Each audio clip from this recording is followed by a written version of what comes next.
The calm before the storm is often a deceptive moment, where everything seems peaceful but carries an undercurrent of tension.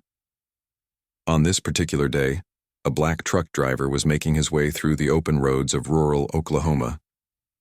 He had been on the road for hours, hauling goods across the country like he always did. For him, driving wasn't just a job, it was a way of life. The hum of the engine, the endless stretch of highway, and the rhythm of the journey were things he knew well. But today felt different. Something in the air made him uneasy. As he drove, dark clouds began to gather on the horizon. They weren't the usual fluffy white ones that dotted the sky on sunny days. These were heavy, ominous, and swirling with an intensity that sent a chill down his spine. The weather radio crackled to life with urgent updates about severe storms moving into the area. A tornado watch had been issued, and meteorologists were warning people to take cover immediately. The truck driver listened carefully, gripping the steering wheel a little tighter as he glanced at the sky. He thought about pulling over right then and finding shelter, but something inside him pushed him forward. "I've got to keep going," he muttered to himself. Just a few more miles. His destination wasn't far now, and he didn't want to lose time sitting out the storm. Besides, he'd seen bad weather before. Growing up in Memphis, Tennessee, he was no stranger to thunderstorms and even the occasional twister. This wouldn't be his first rodeo. But miles away, another group of travelers was already feeling the full force of nature's fury. Among them was a U.S. senator who had spent the afternoon meeting with local residents during a town hall event. She was a woman known for her dedication to public service and her ability to connect with people from all walks of life. After wrapping up the meeting, she climbed into a rented SUV along with 2 members of her team. They were eager to get back on the road and beat the incoming storm. What they didn't know was that fate had other plans. As they drove, the storm intensified rapidly. The wind picked up speed, shaking the vehicle violently. Rain lashed against the windows, reducing visibility to almost nothing. Then, without warning, a deafening roar filled the air, a sound like a freight train barreling toward them. It was a tornado, twisting and churning its way across the landscape, leaving destruction in its wake. The senator's SUV skidded off the slick road and landed in a ditch. Mud splattered the windshield and steam rose from the overheated engine. Panic set in as they realized they were trapped. The situation grew worse when they spotted 2 other stranded individuals nearby, a young mother and her son. Their car had broken down earlier, forcing them to seek help from passing vehicles. Now they too were caught in the chaos, huddled together and praying for survival. Back on the highway, the truck driver noticed the funnel cloud touching down not far ahead. His heart raced as he watched debris flying through the air like confetti. Trees snapped in half, power lines sagged dangerously low, and the world around him seemed to collapse into chaos. Any sensible person would have turned around or found a safe place to wait out the storm. But this man wasn't driven by fear alone. He was driven by something deeper, a sense of responsibility to others. He pulled over at a gas station that had become a makeshift shelter for panicked locals. Families clung to each other, their faces pale with terror. Some whispered prayers, while others stared blankly at the swirling skies outside. The truck driver could have stayed there, safe and dry, until the storm passed. But instead, he found himself pacing restlessly, unable to shake, the feeling that someone out there might need his help. "I can't just sit here," he said aloud, though no one else was listening. With that, he climbed back into his massive rig, revved the engine, and pointed it straight toward the heart of the storm. The decision was reckless, maybe even foolish, but it came from a place of pure instinct. He didn't know what, or whom, he would find out there. All he knew was that staying put felt wrong. As he navigated the treacherous roads, dodging fallen branches and avoiding flooded patches, the truck driver kept his eyes peeled for signs of life. The closer he got to the tornado's path, the harder it became to see anything clearly. The wind howled so loudly that it drowned out the sound of his own thoughts. Still, he pressed on, determined to make a difference. And then, just as hope began to fade, he saw it, a crumpled SUV partially submerged in mud beside the highway. Smoke curled lazily from beneath its hood, and faint cries for help reached his ears despite the noise of the storm. Without hesitation, the truck driver parked his rig and jumped out, braving the elements to investigate. Little did he know, the lives he was about to save included someone whose name would soon be on everyone's lips, a U.S. Senator. The truck driver approached the damaged SUV with caution, his boot sinking slightly into the muddy ground. The wind was still howling around him, and rain slapped against his face as he moved closer. He could hear muffled voices coming from inside the vehicle, strained and panicked. "Hello? Is anyone there?" He shouted over the chaos, his voice firm but calm. A woman's head popped up from the driver's seat, her eyes wide with fear and relief at the same time. "We're here," she called back. "Please help us." Behind her sat 3 other people, a young boy clutching a stuffed animal, an older man gripping the dashboard tightly, and another woman who looked like she was trying to stay composed, despite the terror in her eyes. The truck driver wasted no time.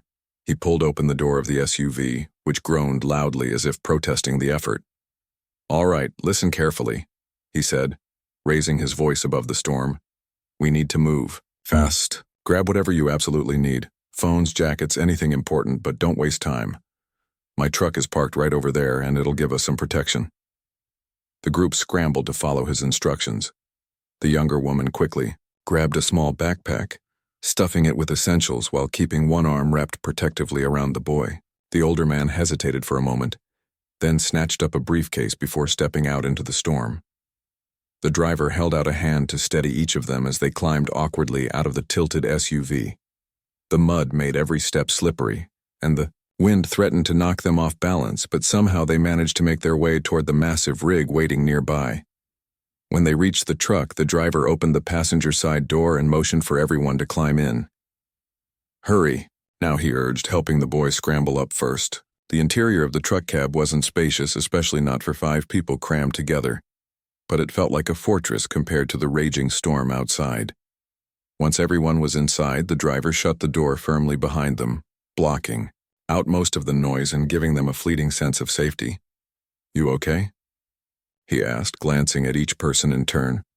The boy nodded silently, his knuckles white as he clutched his toy. The older woman gave a weak smile, though her hands were trembling. The man with the briefcase simply stared ahead, his jaw clenched tightly, and the driver of the SUV, the one who had initially called out for help, was visibly shaken but grateful. "Thank you," she said softly, her voice barely audible over the rumble of thunder outside. "If you hadn't come along—" "Don't mention it," the truck driver interrupted, shaking his head. "Just glad I got here when I did." His tone was casual, almost dismissive, as if saving strangers during a tornado was something he did every day. But deep down he knew this wasn't ordinary. This was life or death, and he'd chosen to step into the danger rather than run from it. With everyone settled, at least as much as they could be under the circumstances, the truck driver slid behind the wheel and started the engine. The roar of the diesel motor drowned out some of the storm's fury, providing a strange kind of comfort. "We can't stay here," he announced, shifting the truck into gear. "This area's too exposed. We need to find somewhere safer." He navigated slowly at first, scanning the road ahead for hazards. Trees lay toppled across lanes, power lines dangled precariously, and water pooled in low spots, making it hard to tell where the pavement ended and the ditch began. Every movement required focus, but the truck driver remained steady, his hands gripping the wheel with practiced ease. Inside the cab, the passengers exchanged nervous glances, unsure of what lay ahead but trusting that this stranger knew what he was doing. As they drove, the wind continued to batter the truck, rocking it back and forth. At one point, a large piece of debris, a section of a roof perhaps, came hurtling toward them, smashing into the windshield with a sickening crack. Everyone gasped, instinctively ducking, but the glass held firm thanks to its reinforced design. "That was close," the truck driver muttered, more to himself than anyone else. He took a deep breath, steadied his nerves, and kept going. For a while, no one spoke. The only sounds were the relentless storm outside and the rhythmic hum of the truck's engine. Finally, the older woman broke the silence. I'm sorry, she began, her voice shaky but sincere. I didn't even introduce myself. Well, I'm a senator. She paused, expecting some sort of reaction, but the truck driver just nodded politely. A senator, huh? He replied, his tone neutral. Politics wasn't really his thing. He spent most of his days on the road, far removed from the world of Capitol Hill.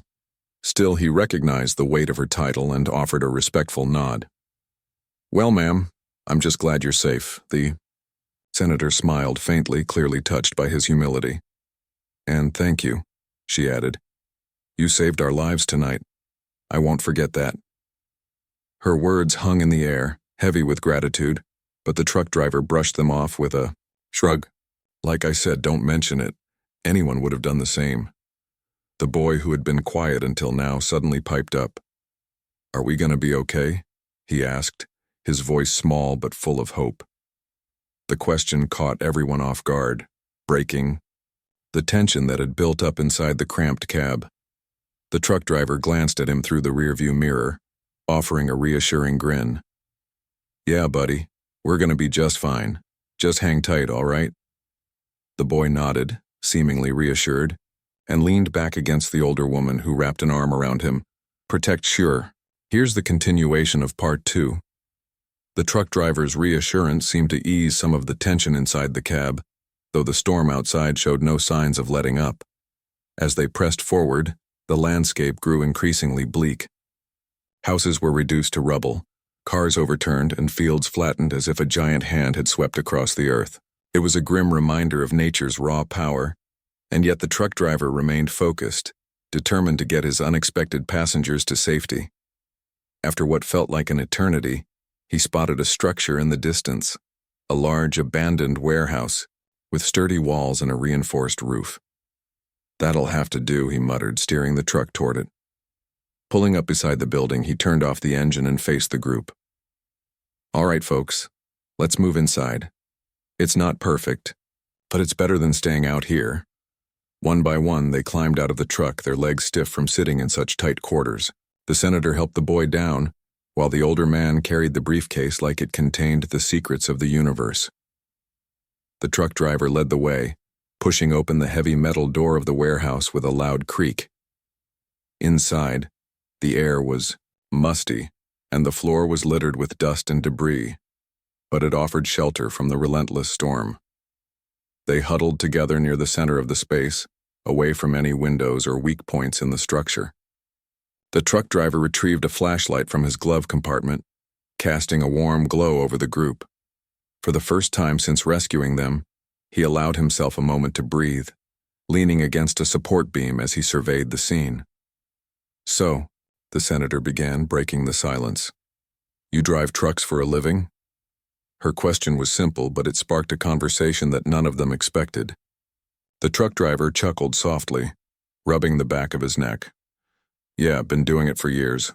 Grew up in Memphis. Didn't have much, so I figured I'd hit the road and see where it takes me. The senator nodded thoughtfully, her curiosity piqued. It must be tough being out here all the time. Long hours, unpredictable weather. She trailed off, gesturing toward the storm outside. The truck driver shrugged, his expression thoughtful. It has its challenges, sure, but it's also given me a lot. Freedom, perspective, you know? Plus, I've met some good people along the way. His words struck a chord with the others. The older woman, who had introduced herself as Lisa, spoke up next. I can't imagine doing what you do, she admitted. Driving those big rigs, dealing with storms like this, it's brave. The compliment caught the truck driver off guard, and he shifted uncomfortably. Brave? Nah, just doing what needs to be done. But Lisa wasn't convinced. Still, not everyone would have gone back out there tonight. Most people would have stayed safe and waited it out. You risked your life for us. Her voice trembled slightly, and the boy beside her squeezed her hand tightly. The truck driver glanced at them, his expression softening. Look, he said, gently, when you see someone in trouble, you help. That's all there is to it. The senator watched the exchange quietly, her mind racing. She had spent years advocating for policies to improve lives, But here was a man who embodied those ideals without hesitation. His actions weren't driven by politics or public opinion. They came from a place of genuine care and compassion. It was a powerful reminder of the human spirit, one she knew she wouldn't soon forget. As the storm raged on outside, the group continued talking, sharing stories to distract themselves from the danger. Lisa spoke about her struggles as a single mother, working long hours to provide for her son. The boy, emboldened by the warmth of the flashlight's glow, chimed in with tales of school and his dreams of becoming a firefighter someday. Even the older man, who had been mostly silent, shared a memory of his own childhood growing up in rural Oklahoma, where tornadoes were a regular part of life. Through it all, the truck driver listened intently, nodding and offering words of encouragement. He didn't share much about himself beyond his work. As the first rays of sunlight broke through the clouds, painting the sky in soft shades of orange and pink, the group stood silently outside the warehouse. The storm had left its mark everywhere. Trees lay uprooted, power lines sagged dangerously, close to the ground, and debris littered the landscape as far as the eye could see. It was a scene that spoke of destruction, but also resilience. Despite the chaos around them, there was an unspoken understanding among the 5 survivors. They were alive, and they had each other. The truck driver glanced at his watch, squinting against the morning light. "Emergency services should be here soon," he said, his voice calm but tinged with exhaustion. He hadn't slept all night, yet he showed no signs of slowing down. His focus remained on ensuring everyone's safety until help arrived. "Let's stay together till then. No point wandering off." The senator nodded, her eyes scanning the horizon for any sign of rescue teams. She looked tired, her usually polished appearance replaced by dirt-streaked clothes and windswept hair. But her determination hadn't wavered. "We owe you everything," she said, turning to face him. Her tone carried both sincerity and admiration. "If you hadn't found us—" He cut her off with a dismissive wave of his hand. "Ma'am, like I told you before, anyone would have done the same." But even as he said it, he knew it wasn't entirely true. Not everyone would have risked their life driving straight into a tornado to save strangers. Still, he didn't want praise or recognition. He just wanted to make sure these people got home safely. Lisa, the young mother, stepped forward, clutching her son's hand tightly. Her voice trembled as she spoke. "No, you're wrong. Not everyone would have done this. You went out of your way when most people wouldn't have even thought twice about us. My son and I, we owe you our lives." Tears welled up in her eyes, but she blinked them away quickly, unwilling to let emotion overtake her. The boy beside her tugged gently on her sleeve, looking up at the truck driver with wide, grateful eyes. The older man, who had been quiet for much of the ordeal, finally spoke. "It's rare to meet someone like you these days," he said, his voice gravelly but filled with conviction. "Someone who puts others ahead of themselves without expecting anything in return. You're a good man." The truck driver shifted uncomfortably under the weight of their gratitude. He wasn't used to being the center of attention, especially not for something he considered basic human decency. "I'm just doing what feels right," he mumbled, rubbing the back of his neck. "Besides, we made it through together. That's what matters." But the senator wasn't ready to let the conversation end there. As they waited for help to arrive, she pulled out a small notebook from her bag and began jotting down notes. At first, the truck driver didn't pay much attention, assuming she was documenting the aftermath of the storm for official purposes. But when she started asking him questions about his life on the road, he realized she had something else in mind. "Tell me more about your job," she prompted, her pen poised above the page. "What's it like driving cross-country? Are there challenges people might not realize?" Her curiosity was genuine, and the truck driver couldn't help but feel a flicker of pride. For years, he'd been part of an industry that often went unnoticed unless there was a problem. Now someone was genuinely interested in hearing his story. "Well," he began hesitantly, leaning against the side of his truck. "It's not always easy. Long hours, bad weather, lonely stretches where you don't see another soul for miles. And then there's the discrimination." He trailed off, unsure if he should continue. Talking about race and inequality wasn't something he did lightly, especially with strangers, but the senator leaned in, encouraging him to go on. Discrimination? She repeated gently. You mean because of your skin color? He nodded slowly, choosing his words carefully. Yeah. Some folks still treat you differently when they see you behind the wheel of a big rig. They assume things, that you're less qualified, less trustworthy, whatever. It's frustrating, but you learn to deal with it. You prove them wrong by showing up every day, doing your job better than anyone else. The senator listened intently, her expression thoughtful. She had heard stories like this before during her political career, but hearing it firsthand from someone living it brought a new level of clarity. That's unacceptable, she said firmly. And it's exactly the kind of thing we need to address. People shouldn't have to fight so hard just to be treated fairly. Her words hung in the air, carrying a promise that extended beyond the immediate moment.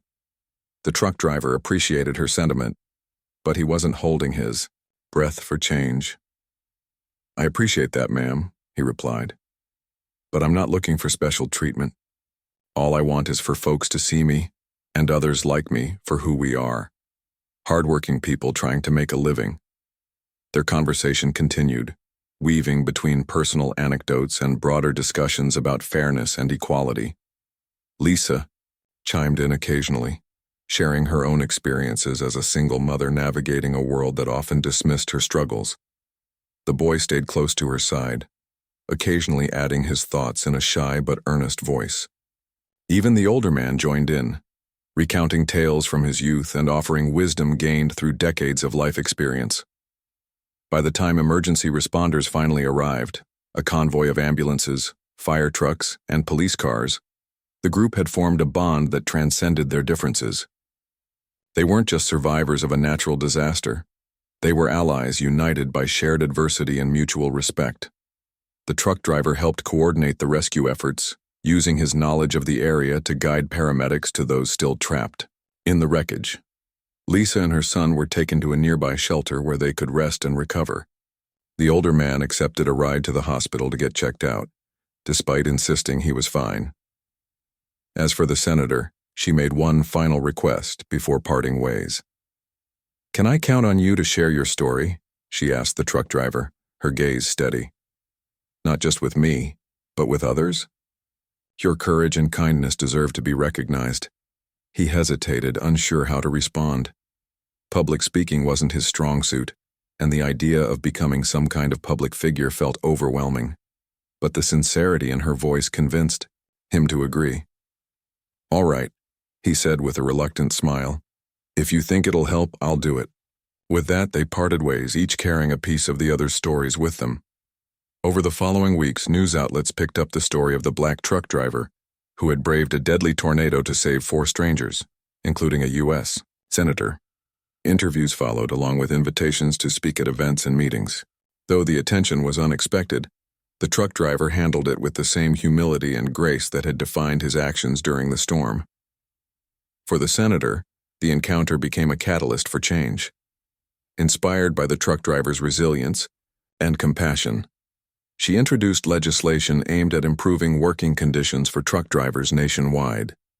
She advocated for policies that addressed racial bias in the industry and pushed for greater support for families affected by natural disasters. In speeches and interviews, she frequently referenced the man who had saved her life, crediting him with reminding her why she had entered politics in the first place: to serve others.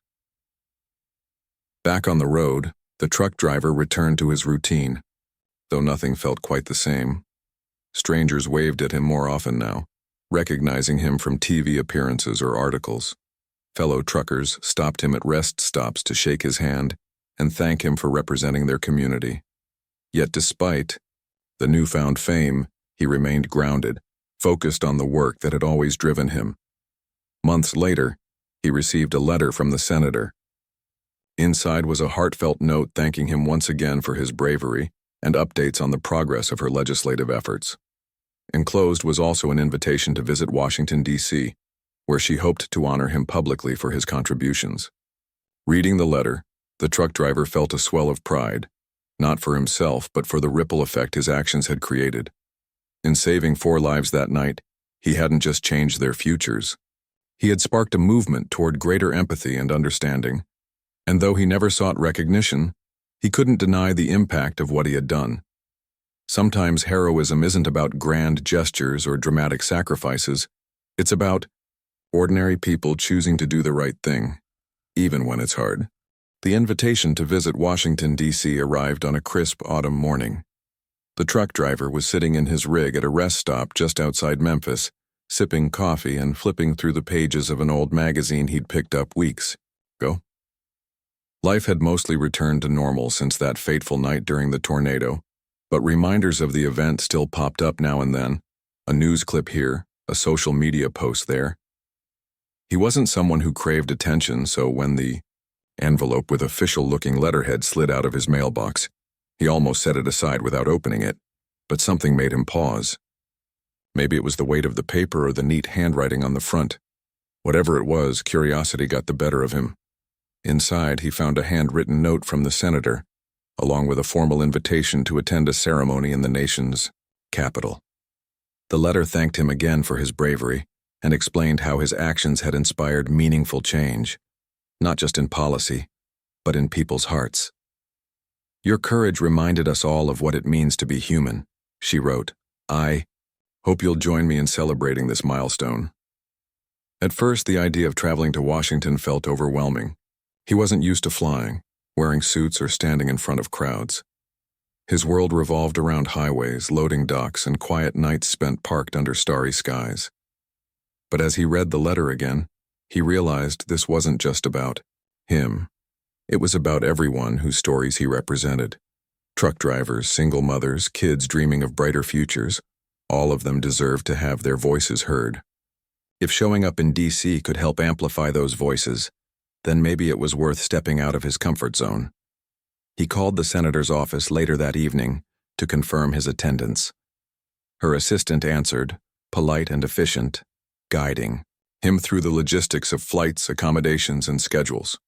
By the end of the call, he felt both excited and nervous. For years, he'd been content living a low-profile life, happy to blend into the background.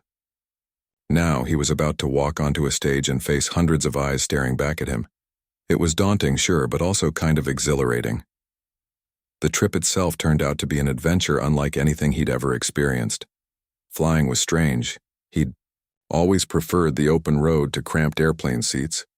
But watching the landscape shrink beneath him as the plane climbed higher gave him a fresh perspective. From above, cities looked like intricate puzzles, highways stretched like ribbons, and fields rolled endlessly toward the horizon. For a moment, he forgot about the nerves bubbling in his stomach and simply marveled at the view. When he landed in D.C., a car sent by the senator's office was waiting for him at baggage claim. The driver greeted him warmly and handed him a folder containing details about the event. As they drove through the city, he gazed out the window, taking in the grandeur of the monuments and government buildings. Everything seemed larger than life, yet somehow distant, as if belonging to another world entirely. He couldn't help but feel like an outsider, an ordinary guy dropped into a place where extraordinary things happened every day. That night, the senator hosted a small dinner for him at a cozy restaurant near Capitol Hill. She greeted him with a warm smile and an even warmer hug. "I'm so glad you came," she said, pulling out a chair for him at the table. Over plates of roasted chicken and steamed vegetables, they talked about everything: the storm, the aftermath, the progress of her legislative efforts. She listened intently as he shared stories from the road, occasionally jotting notes in her ever-present notebook.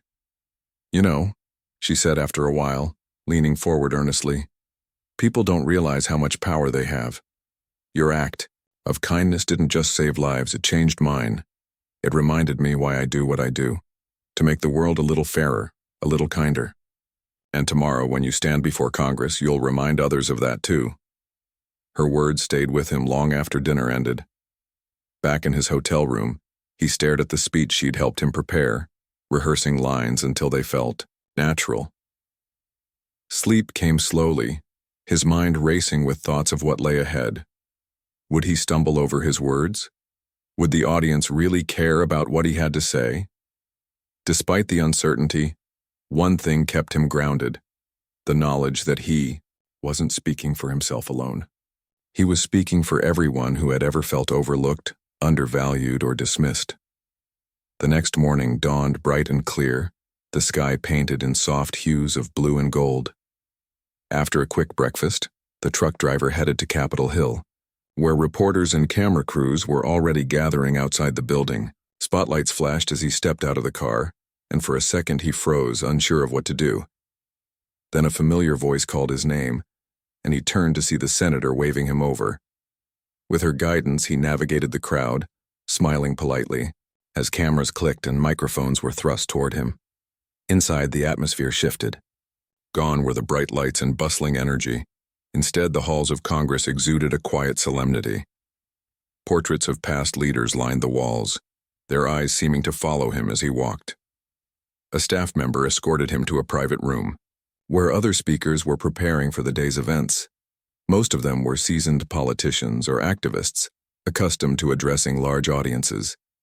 He stuck out like a sore thumb in his neatly pressed shirt and tie, but no one treated him differently. In fact, several approached him to introduce themselves, their respect evident in their tone and demeanor. When it was finally time to enter the chamber, the truck driver took a deep breath and straightened his shoulders. The room was packed. Lawmakers, journalists, and citizens filled every seat, their faces expectant. As he made his way to the podium, the senator stood nearby, giving him an encouraging nod. When he began to speak, his voice wavered slightly, but he quickly found his rhythm. "I never set out to be a hero," he started, his gaze sweeping across the audience. "I'm just a regular guy who drives a truck for a living. On that night, I saw people in trouble and did what anyone else would have done. I tried to help. But since then, I've learned something important. Sometimes, ordinary actions can lead to extraordinary outcomes." He went on to talk about the challenges faced by truck drivers, the importance of treating others with dignity, and the need for policies that uplift marginalized communities. His words weren't polished or rehearsed. They were raw, honest, and deeply personal. By the time he finished, the room erupted in applause, lawmakers rising to their feet in a standing ovation. Tears pricked his eyes as he scanned the crowd, overwhelmed by the response. Afterward, the senator joined him at the podium, shaking his hand firmly before turning to address the audience. "This man embodies the spirit of service and compassion that we should all strive for," she declared. "Let his story inspire us to build a future where everyone has a fair shot at success." Her words echoed through the chamber, sealing the moment in history. In the days that followed, the impact of his testimony rippled outward. News outlets covered the event extensively, highlighting not only his bravery, but also the broader issues he had raised. Lawmakers cited his speech during debates, using it as a rallying cry for reform. Truck drivers across the country reached out to thank him, saying his presence on Capitol Hill had given them hope. Even Lisa, the young mother he had saved, sent him a heartfelt message thanking him once again for changing her life. For the truck driver, returning to the road felt surreal. Life hadn't fundamentally changed. He still hauled goods, navigated highways, and spent long nights alone in his rig. But something inside him had shifted. He carried with him the memory of standing before Congress, of seeing strangers moved to tears by his words. More importantly, he carried the knowledge that one person's actions, no matter how small, could spark change far beyond what they imagined. As he merged onto the interstate, heading toward his next destination, he glanced at the rearview mirror. Reflected back at him was the same face he'd always known, weathered by years on the road, lined with experience, and softened by kindness. Only now, it belonged to someone who had touched the world in ways he never thought possible. And though he remained humble, he allowed himself a small smile. Sometimes being ordinary was enough to leave an extraordinary legacy. The road stretched endlessly ahead, the familiar hum of the engine wrapping around him like an old friend. Back behind the wheel of his rig, the truck driver felt a sense of calm returning, though it was different now. The weight of what had happened, the storm, the rescue, the trip to Washington, lingered in his mind, but instead of feeling heavy, it felt grounding. It reminded him that life wasn't just about routines or miles logged. It was about moments that mattered, connections made, and choices that shaped not only your own path but others too. As he drove through the rolling hills of Kentucky, the sun dipping low on the horizon, he reflected on everything that had unfolded since that chaotic night. People often said heroes didn't think, they acted. But for him, it wasn't as simple as instinct. It was something deeper, almost primal, a belief that no one should face hardship alone.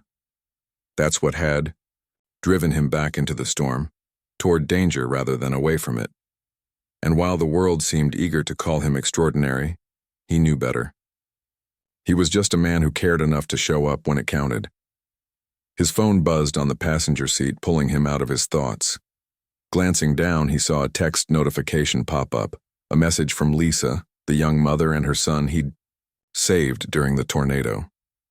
They hadn't spoken much since that day, but every so often she'd send updates about their lives. This time, it was short but heartfelt. Just wanted to say thank you again. Ethan keeps talking about how brave you are. You're our hero. He smiled faintly, shaking his head at the word hero. To him, the real heroes were people like Lisa, parents working tirelessly to give their kids a better life, even when the odds felt stacked against them.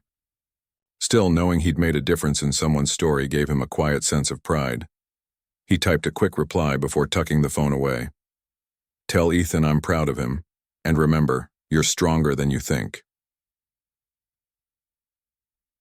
Miles turned into hours, and soon he pulled off the highway at a small diner tucked beside a gas station. The sign outside flickered weakly, advertising best coffee in town, though he doubted anyone took that claim seriously. Inside, the air smelled of grease and fresh-baked pie, and the chatter of locals filled the space. He slid into a booth near the window, ordering a cup of coffee and a slice of cherry pie. It wasn't fancy, but it hit the spot after a long day of driving. At the next table over, two truckers sat swapping stories about routes and breakdowns, their laughter booming across the room. One of them caught sight of him and nodded politely. You heading far? The man asked, tipping his cap. Nah, just passing through, the truck driver replied with a shrug. Got a load to drop off in Nashville tomorrow. The other man grinned. Well, safe travels. Roads can be unpredictable these days. They exchanged a few more pleasantries before the conversation drifted back to their own journeys. As he sipped his coffee, the truck driver found himself listening closely to their tales. There was something comforting about hearing familiar struggles, the long nights, the bad weather, the occasional run-ins with rude customers. These were the shared experiences that bonded people in his line of work, creating a kind of unspoken brotherhood. Yet, beneath the camaraderie, he couldn't help but notice the underlying frustrations, complaints about unfair pay, grueling schedules, and the lack of respect from those who didn't understand the sacrifices involved. For years, he'd accepted these challenges as part of the job, never expecting things to change. But now, after speaking to the senator and witnessing the ripple effects of his testimony, he wondered if maybe there was hope for improvement. Maybe the stories he'd told on Capitol Hill would inspire lawmakers to take action, not just for him, but for everyone in the industry.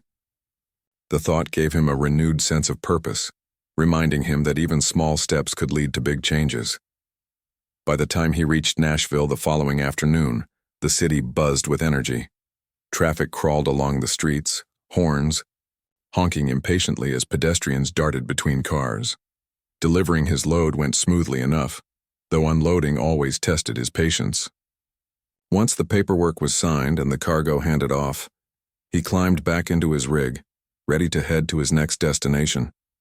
But first, he decided to stop by a nearby park to stretch his legs and clear his head. The park was alive with activity. Kids chasing each other across the grass, couples strolling hand in hand, and elderly folks feeding pigeons near the fountain. Finding a bench under a shade tree, he sat down and watched the scene unfold. For a moment, he let himself imagine what it might be like to have a life rooted in one place, surrounded by family and friends. Growing up, he'd dreamed of adventure, of seeing the country and meeting new people. Now, as he approached middle age, he sometimes wondered if he'd missed out on certain things: a partner to share his journey, children to teach about the world. But then again, he reminded himself, he'd built a life full of meaning in its own way. Every mile he traveled brought him closer to someone who needed help, whether they realized it yet or not. A group of teenagers playing frisbee nearby caught his attention. Their laughter carried on the breeze, carefree and infectious. Watching them, he thought about the boy he'd rescued, Ethan. The kid had been so scared that night, clinging to his mom as if afraid to let go. Now, according to Lisa's messages, he was thriving, talking about school, making friends, dreaming big dreams. It made him wonder how many other kids out there were facing storms of their own, needing someone to step in and guide them through. Maybe that was the real lesson here. Life wasn't just about surviving the storms. It was about helping others find their way out of them. Later that evening, as dusk settled over the city, he parked his rig at a quiet rest stop on the outskirts of town. The sky blazed with streaks of orange and purple, casting long shadows across the asphalt. Sitting in the cab, he pulled out his phone and scrolled through recent news articles.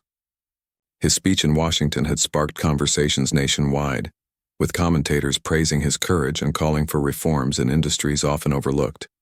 Truck drivers, teachers, nurses, grocery store workers, all the unsung heroes keeping society running, were finally getting some recognition. It warmed his heart to see it, though he knew there was still a long road ahead. One article stood out in particular. It featured quotes from fellow truckers sharing their own stories of hardship and resilience. Some talked about discrimination they'd faced, others about financial struggles or health issues. Reading their words, he felt a lump rise in his throat.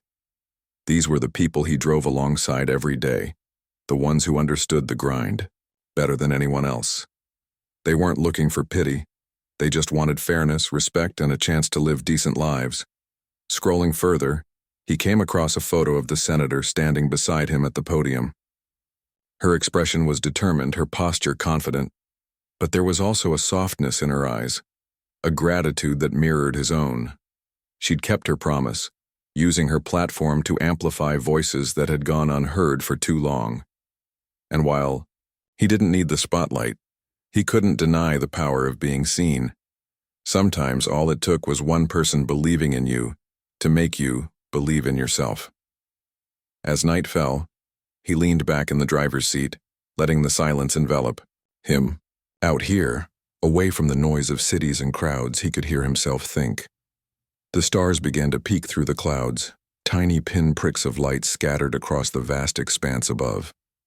Staring up at them, he felt a deep connection to something greater than himself. Life was unpredictable, messy, and often unfair, but it was also beautiful in its complexity. Every storm eventually passed, leaving behind lessons learned and bonds formed. Tomorrow he'd hit the road again, chasing horizons and hauling loads. But tonight, he allowed himself to rest, to dream of possibilities. Maybe someday the changes he'd helped to spark would create a world where everyone got a fair shot. Until then, he'd keep doing what he did best, driving forward 1 mile at a time, ready to lend a hand whenever it was needed. Because that's who he was. Not a hero, not a politician, not a celebrity. Just a man with a truck, a heart full of compassion, and a belief that even the smallest acts of kindness could change the world.